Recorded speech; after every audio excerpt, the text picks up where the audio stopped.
اعوذ باللہ من الشیطان الرجیم بسم اللہ الرحمن الرحیم الذین یذکرون اللہ قیاما وقعودا وعلی جنوبہم ویتفکرون فی خلق السماوات والارض ربنا ما خلقت ھذا باطلا سبحانک فقنا عذاب النار صدق اللہ العظیم۔ کل پچھلے سبق میں اللہ تعالیٰ کی قدرت کی نشانیوں کو بیان کیا گیا تھا اور آخر میں فرمایا لآیات لقوم یعقلون، یہ تمام نشانیاں ہیں عقل مند لوگوں کے لیے۔ اب یہاں دو باتوں کو سمجھنا ہے۔ ایک آیت کی جمع ہے جو تین معنی میں استعمال ہوتا ہے۔ ایک آیت تو وہی جو معروف مشہور ہے، یعنی قرآن کریم کی جو آیتیں ہیں، جہاں کہیں قرآن کریم میں کوئی بات پوری ہوئی ہے یا جملہ پورا ہوا ہے، اس کے آخر میں گول نشان ہوتا ہے، اس گول نشان کو آیت کہتے ہیں۔ دوسرا معنی آیت کے معجزہ ہے جو اللہ تعالیٰ نبیوں کو دیتے ہیں، جیسے کہ حضرت موسیٰ علیہ السلام کو اللہ تعالیٰ نے لاٹھی دی، جب وہ ہاتھ میں لے لیتے تھے تو لاٹھی رہتی تھی، جب زمین پر چھوڑ دیتے تھے تو اژدھا و سانپ بن جایا کرتی تھی۔ اسی طریقے سے اللہ تعالیٰ نے اللہ کے رسول صلی اللہ علیہ وسلم کو بھی بہت سارے معجزات دیے، ان میں سے ایک معجزہ خود قرآن کریم کا نزول ہے۔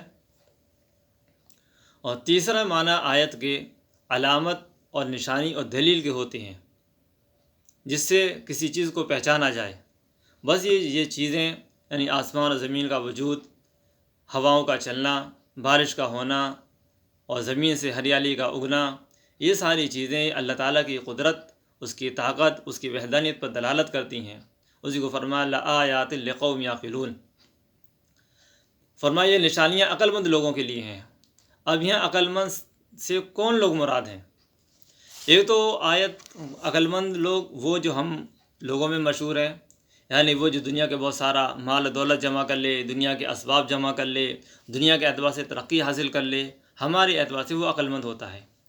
لیکن حقیقت میں عقل مند وہ شخص کہلائے گا جس کو قرآن کریم نے عقل مند کہا ہے۔ قرآن کریم عقل مند کہتا ہے ان لوگوں کو، ان کی صفتیں بیان کی، دو صفت بیان کی کہ الذین یذکرون اللہ قیاما وقعودا وعلی جنوبہم ویتفکرون فی خلق السماوات والارض۔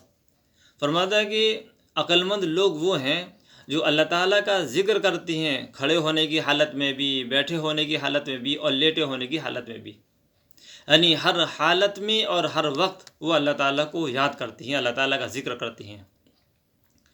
ذکر اس کو بھی بولتے ہیں جو انسان زبان سے تذکرہ کرتا ہے، اور ذکر دھیان اور یاد کے معنی میں بھی استعمال ہوتا ہے۔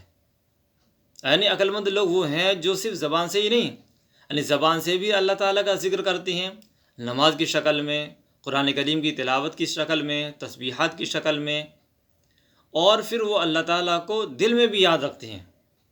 وہ چاہے گھر میں ہو، چاہے بازار میں ہو، چاہے دکان میں ہو، اگر ترازو سے سامان تول رہے ہیں تو اللہ کو یاد رکھے کہ میرا اللہ مجھ کو دیکھ رہا ہے۔ وہ ناپ تول میں کمی نہیں کرتے، کیوں؟ ان کے دھیان میں، ان کے دل و دماغ میں اللہ ہے، ان کو معلوم ہے کہ مجھ کو میرا اللہ دیکھ رہا ہے۔ تو الذین یذکرون اللہ قیام، وہ کھڑے ہونے کی حالت میں بھی، بیٹھے ہونے، یہاں تک کہ وہ لیٹے ہوتے ہیں بستر پر، ان کے بدن اپنے بستروں پر ہوتے ہیں، تب بھی ان کو اللہ یاد ہوتا ہے۔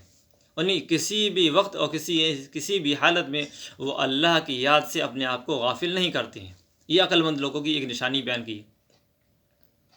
دوسری نشانی یہ بیان کی وَيَتَفَكَّرُونَ فِي خَلْقِ السَّمَاوَاتِ وَالْأَرْضِ، کہ وہ آسمان اور زمین کی تخلیق میں غور و فکر کرتے ہیں۔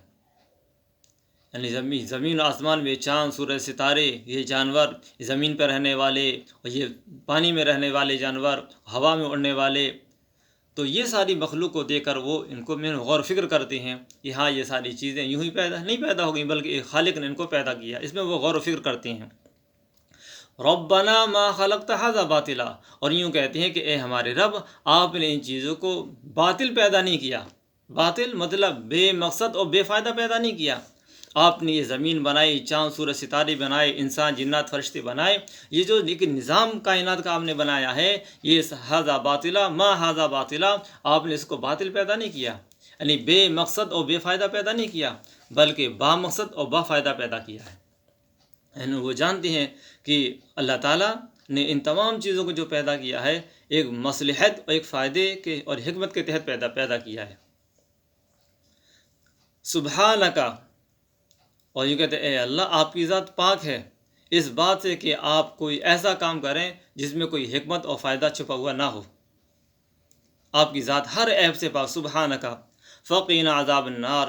وہ یوں کہتے ہیں اے اللہ ہم کو جہنم کے عذاب سے بچا لیجیے، اور ہر حالت میں اللہ کا ذکر کرتے ہیں، یاد رکھتے ہیں، تمام کائنات کی چیزوں میں وہ غور و فکر کرتے ہیں، اور اس بات کا اقرار کرتے ہیں کہ اللہ تعالیٰ نے یہ تمام کائنات کا نظام یوں ہی بے مقصد بے فائدہ نہیں بنایا ہے، بلکہ با مقصد و با فائدہ بنایا ہے، اور وہ اپنے گناہوں کا اعتراف کرتے ہیں اور اللہ تعالیٰ سے معافی چاہتے ہیں، اور یوں کہتے ہیں کہ فقینا عذاب النار، کہ اے اللہ ہم کو جہنم کے عذاب سے بچا لیجیے۔ جن کے اندر یہ صفتیں ہیں قرآن کریم ان لوگوں کو عقل مند کہتا ہے۔ دعا کرو اللہ تعالی ہم سب کو بھی ان تمام باتوں کا اچھی طرح سمجھنے، ان پر عمل کرنے کی توفیق نصیب فرمائے۔ آمین۔ وآخر دعوانا الحمد للہ رب العالمین۔